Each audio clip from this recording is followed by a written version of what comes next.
ഇന്നൊരു Arabic dessert ഉണ്ടാക്കാമെന്ന് വിചാരിച്ചു. അതിനായിട്ട് ഞാൻ 2 ഗോതമ്പ് ദോശ എടുത്തിട്ടുണ്ട്. ശരിക്കും ഇത് ചപ്പാത്തി വെച്ചിട്ടും പൊറോട്ട വെച്ചിട്ടും അതുപോലെ കുബൂസൊക്കെ വെച്ചിട്ടാണ് ചെയ്യുക. പക്ഷെ ഞാനിപ്പോൾ ഗോതമ്പ് ദോശ എടുത്ത് അത് കുട്ടികളെ കൊണ്ട് കഴിപ്പിക്കണം എന്നുള്ള ഉദ്ദേശത്തോടു കൂടി 2 റോബസ്റ്റ പഴം നന്നായിട്ടൊന്ന് സ്മാഷ് ചെയ്തു.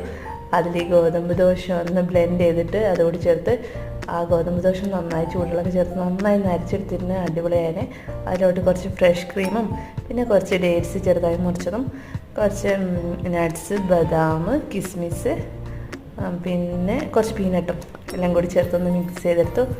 ശേഷം കുറച്ച് ഹണി കൂടി ചേർത്തു. ഹണിയുടെ കളർ ഇങ്ങനെ ആയത് ഞാൻ ഫ്രിഡ്ജിൽ വെച്ചിട്ടാണ് കേട്ടോ. ഇത് നല്ല പ്യുവർ ഹണിയാണ്.